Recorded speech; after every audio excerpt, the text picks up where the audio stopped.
After moving into our newly built house and finishing the unpacking, another moving truck suddenly parked in front of our home. Then my husband dropped a bombshell. Starting today, my parents will also live with us. Huh? If you oppose this, divorce is the answer. I burst into laughter and quipped. Well, we might as well be divorced already, right? Huh? This incident occurred right after we moved into our new home, and I had already left my husband and in-laws behind. I am Olivia, in my 30s. I married my husband, Michael, 5 years ago, and our son, Liam, is now 4 years old. Initially, I quit my job when we got married, but when our son turned 4, I decided to return to work. I now work full-time on weekdays. When I first met my husband, he was kind, laid back, and perhaps a bit oblivious at times. Back then, I thought these traits were just part of his personality. Above all, I was drawn to the fact that he always put me first, which led us to get married. However, I later realized that my compatibility with my in-laws was far from ideal.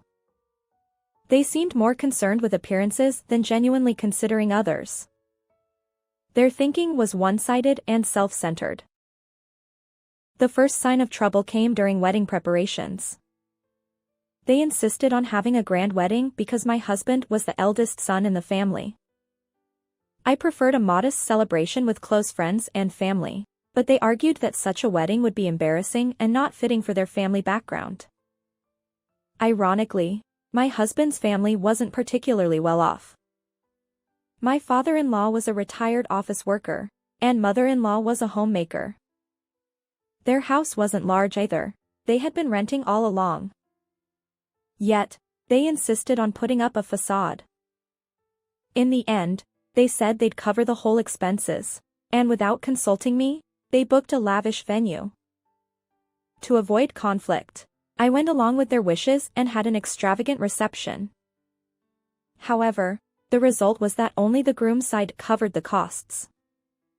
Ultimately, my family ended up paying for the bride's side.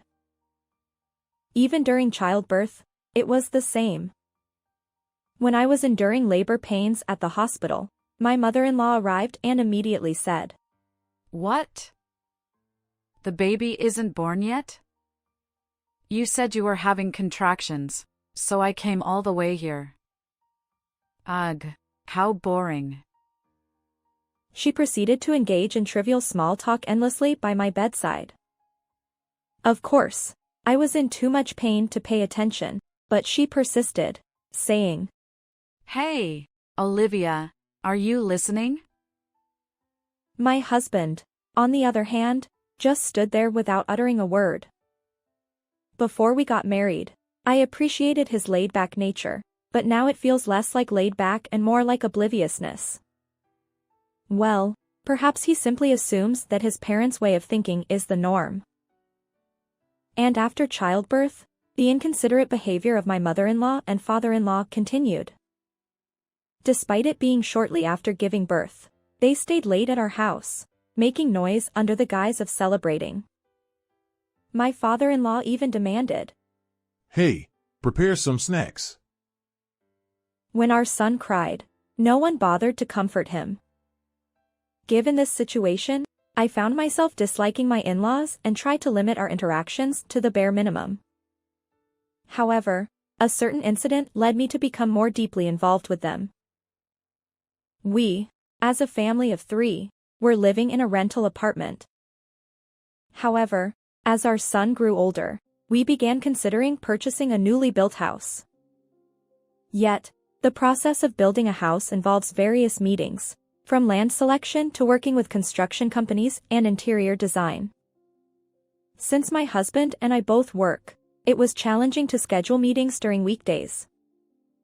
As a result, we always arranged these meetings for weekends. However, having our son present during lengthy discussions was difficult, so we often relied on my parents, who lived nearby, to take care of him. One day, we had a meeting scheduled for the next day, but my mother informed me that she had caught a cold and didn't want to risk passing it to our son. Now, I was torn between canceling the meeting or taking our son along. That's when my husband suggested, Why not leave him with my parents occasionally? Personally, I wasn't keen on relying too much on my in-laws. However, without considering my opinion, my husband picked up the phone and started making arrangements.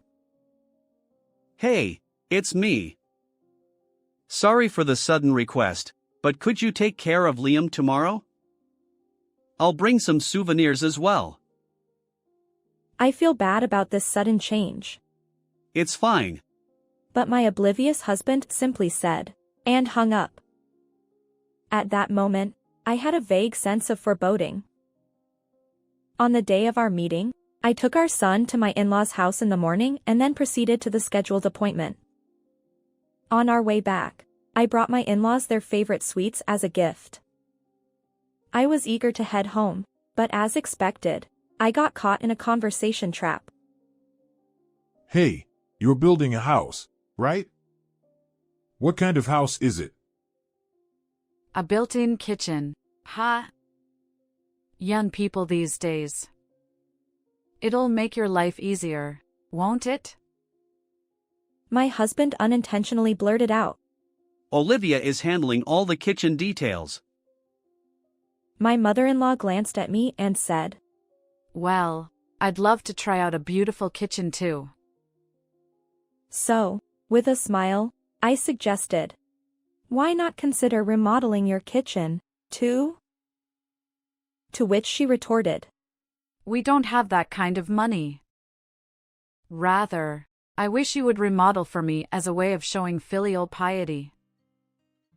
Ignoring my discomfort, my husband casually added, When our house is finished, you can come see it.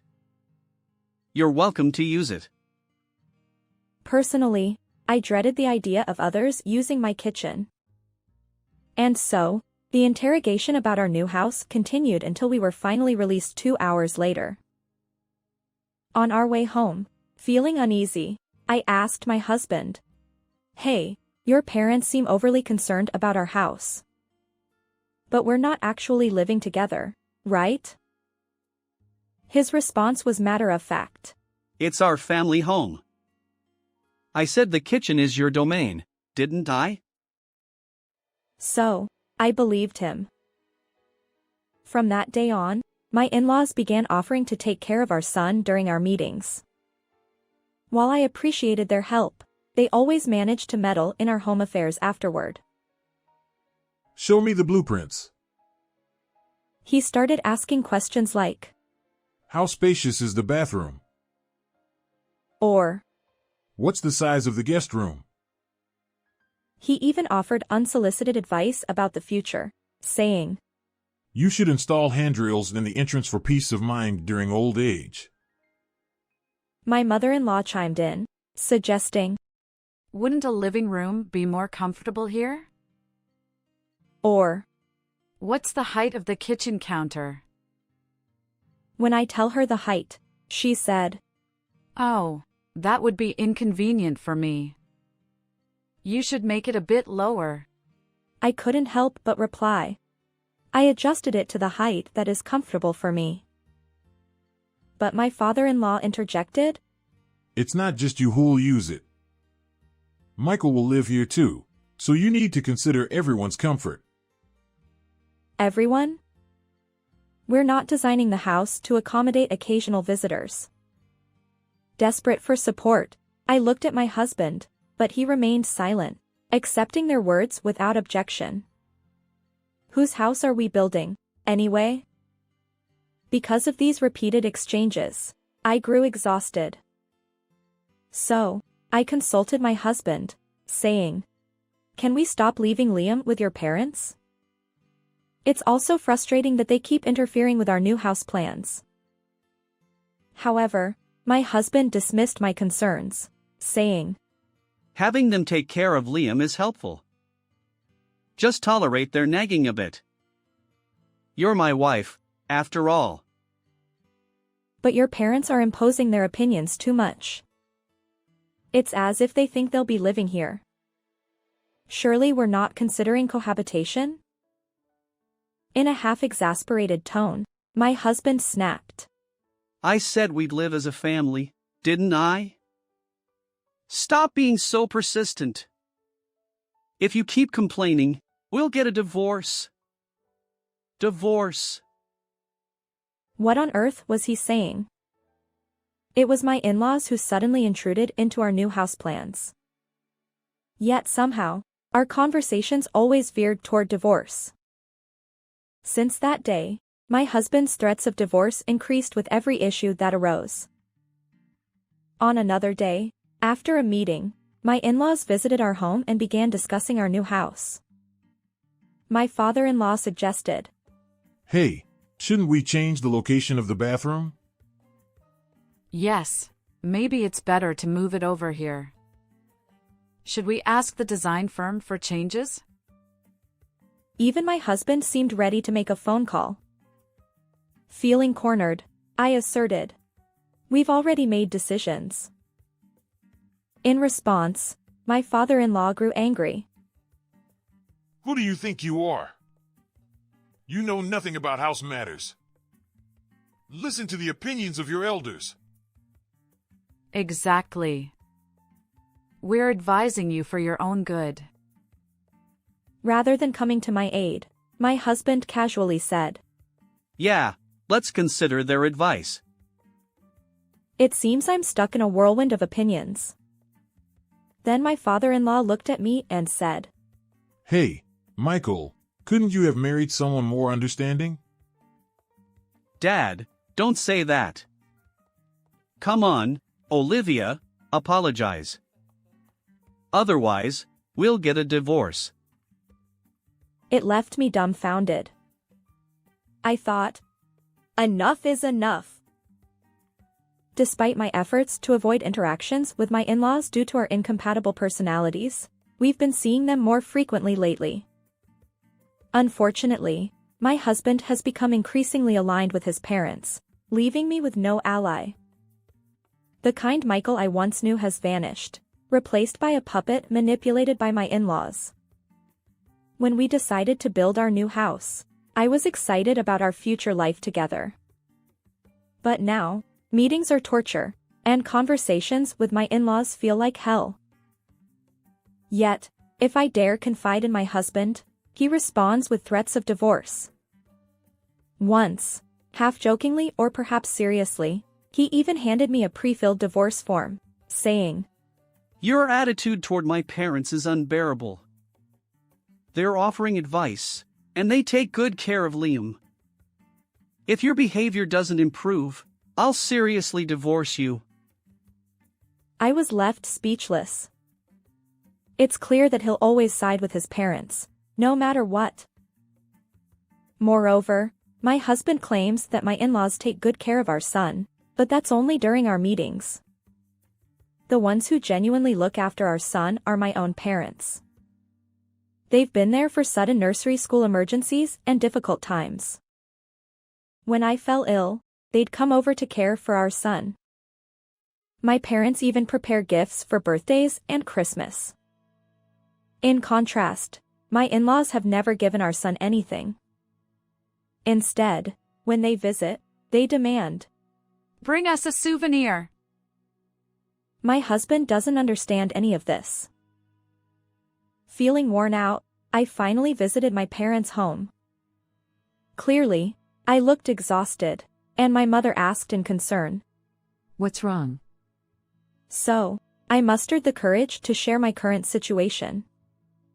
To my relief, my mother said, If anything happens, you can always come back here. It was a comforting response. Yes, I don't need to force myself into that family any longer. I just need to make a decision. But we have our son, and we're building a new house. However, given the current situation, it feels like my in-laws might eventually take over our new home. If that happens, I'll be subjected to their verbal abuse for life, all while being taken advantage of by them. I can't bear that. Yet, if I bring up divorce now, my husband will likely reject the idea. Despite his constant talk of divorce, my husband and in-laws are concerned about appearances, so divorcing him won't be straightforward. That's when I had an idea. And so, I began preparing for the worst. Finally, our newly built house is complete, and today my husband, our son, and I came for a viewing. Our son is happily running around, exclaiming, "Yay! Our new home." "The house smells fresh, and I'm thrilled that my ideal home has finally become a reality." We had a brief meeting with my husband to discuss moving in, and we decided that the second floor would have a guest room and our son's room. However, since we don't plan to use it immediately, I thought we'd just use it as a place to store our belongings for now. I mentioned this to my husband, but he simply said, "Make sure to organize the stuff properly." Despite my casual response, I already felt suspicious about my husband's behavior. On moving day, we transported our belongings as planned and began unpacking. Since I expected a busy day, our son is staying with my parents. Suddenly, I noticed my husband was nowhere to be found. Searching for him, I saw him on the phone. He was saying things like, "What? You're already coming? We're not done unpacking yet." At that moment, I thought, oh, are my in-laws coming again? But soon after, a moving truck pulled up in front of our house. I wondered if the mover had forgotten something. Just then, the doorbell rang. I answered the intercom, and there stood my in-laws. To my surprise, my in-laws arrived with their belongings in tow. My father-in-law barged in, demanding, Hey, is everything sorted? Oh dear, nothing is organized at all. Olivia alone won't cut it. Behind them stood a mover, clutching protective covers typically used during relocation. The mover politely asked, Hello, may we begin our work? Work? What work? I wondered. But my in-laws instructed the mover. Go ahead. And then suddenly, our home was invaded by workers. I confronted my husband, asking, What's going on? He nonchalantly replied, "Oh, we're starting cohabitation today. You know, they've been looking after our son, and it'll be easier for us all to live together." Huh? We never discussed this. I protested. My husband continued. "Well, I'm the head of this household, and my parents have been advising us about this house. Besides, Mom wants to live here too." His casual tone infuriated me. What? This is our family's home for the three of us, right?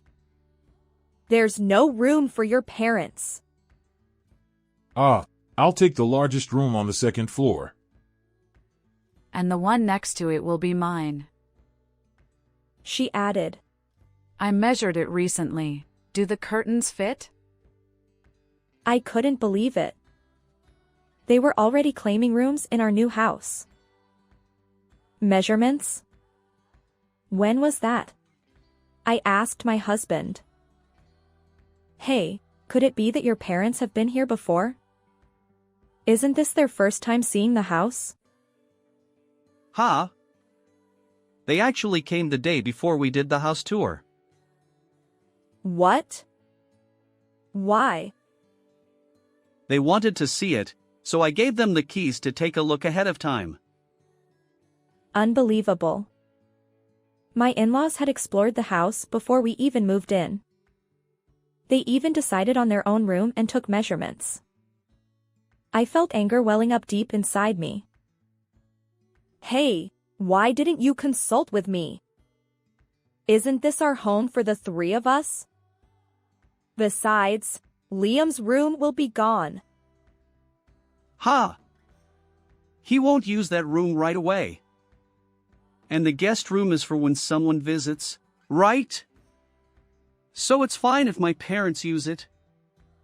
Besides, I said it before, this new house is for the whole family to live in.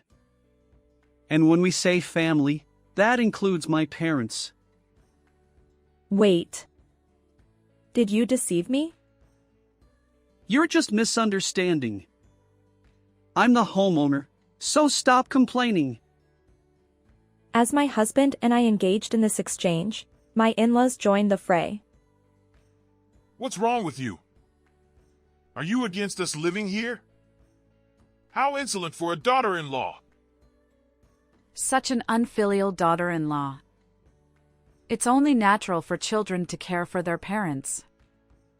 You're part of our family now, so you should take care of us. But that's not the point. Originally, this house was meant for our family of 3 to live in. Even the kitchen was designed with me in mind. Well, isn't that fine? After all, you'll be handling household chores in this house, won't you? As a daughter-in-law, isn't it natural to take care of the household? Then does that mean you won't do any housework? Of course not! It's only natural for a daughter-in-law to take care of household matters. Michael, if she keeps opposing us like this, get a divorce! Don't talk back to my parents. I'm serious about getting a divorce.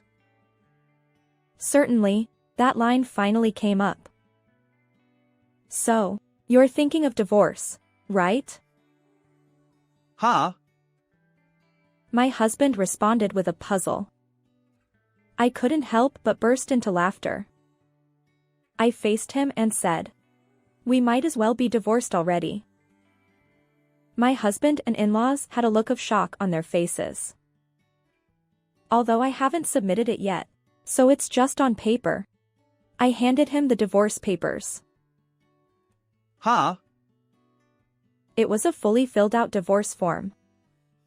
He looked at it and stammered. What's this? I reminded him.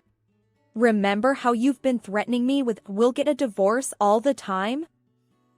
Well, there you go. I've filled it out too. Oh, that was just a joke. You've been threatening me daily with divorce. How can that be a joke? We're married, aren't we? A joke like that should be fine. It would be fine if it were a funny joke. But how can threats like that be taken as a joke? Besides, I have recorded all our conversations and threats. Huh? I'll take this to a lawyer and proceed with the divorce properly. Hey, what about the house? He panicked, asking about the house. I replied firmly. I wanted to live in this house with you and Liam. But clearly, you had other plans. If you want to live with your parents so badly, go ahead. Oh, and when we divorce, make sure to repay the $30,000 I lent for the down payment. And lump sum child support too. I'll be raising Liam. With that, I opened a box containing essential items for my son and me, a traveling bag and a backpack, for whatever comes next. Yes, I had been waiting for this moment. As I suspected, my in-laws had intentions of taking over the house. And my husband, too, conspired with them to deceive me. In that case, divorce seemed to be my only option. However, my husband, born into a family that values appearances, wouldn't readily agree to a divorce. So, I came up with a plan involving the divorce papers he had prepared. Although he probably intended it as an empty threat, he had meticulously filled out the divorce form. I decided to play along. But submitting it silently risked invalidating the divorce, so I secretly recorded our conversations to confirm his genuine intent. Perhaps my husband believed I lacked the courage to go through with it. True, Divorcing while raising our young son wouldn't be easy. But I wasn't alone. My parents supported me, and most importantly, I worried about our son's well-being if we continued living with that family. So, divorce and separation seemed like the best course of action. I packed my bags and went to my parents' home, explaining the situation. They assured me, "You're welcome to stay here." Then, I entrusted my son to them and visited a lawyer's office. I showed them the divorce papers, the recorded conversations, and requested legal proceedings. A week after leaving our newly built home, my husband called repeatedly. Avoiding his calls, I let the answering machine collect numerous messages. His voicemails consisted of demands about the mortgage. What are you thinking? Come back soon.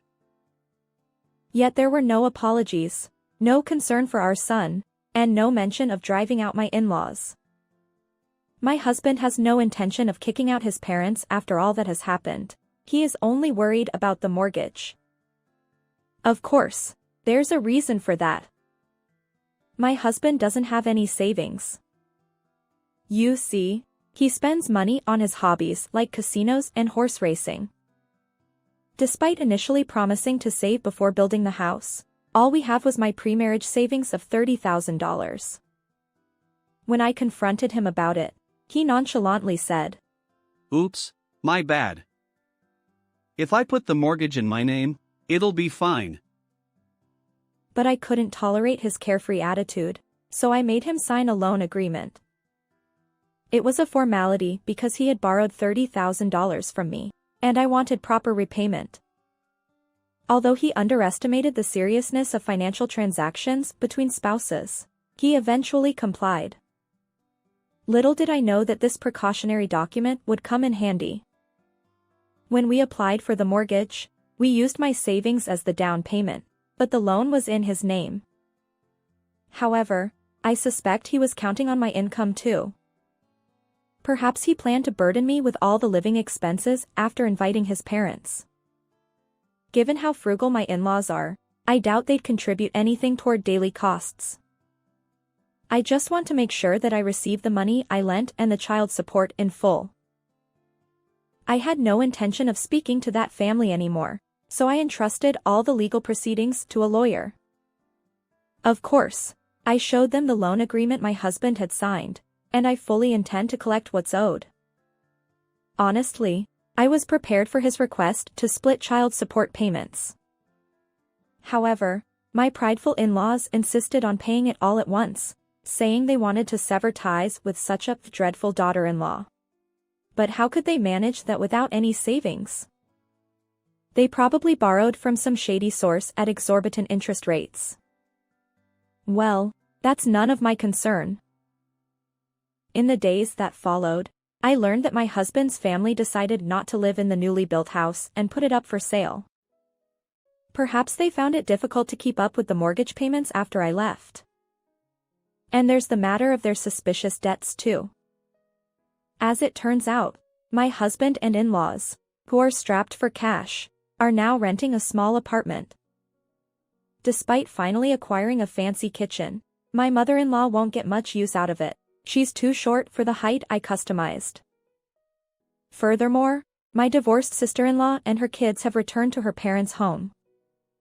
She's been a stay-at-home mom for years and has no intention of working.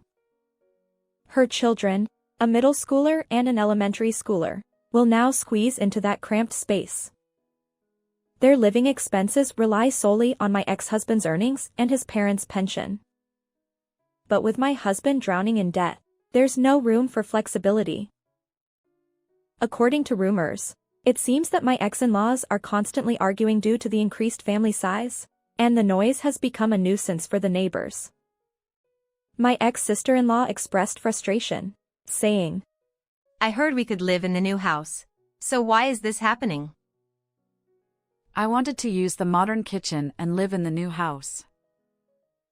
If you keep complaining, I'll hit the jackpot and buy anything, even a house. Unfortunately, It appears he's delved deeper into his long-standing gambling hobby and accumulated more debt. There are whispers that he might have even borrowed from shadier sources. It's a pitiable situation. However, considering my ex-husband's unwavering support for his parents, he's reaping what he sowed. As for me, I now live in a rental apartment near my workplace with my son. When I work late, my parents support my son, which puts my mind at ease. Over time, I've been promoted, and my salary has increased. I'm saving up the extra income to treat my son and parents to a relaxing stay at a high-end hotel. Unlike someone else, I'll express my gratitude to the parents who've always supported me while finding happiness. How did you find this story? Don't forget to subscribe to the channel. Until next time in the next video.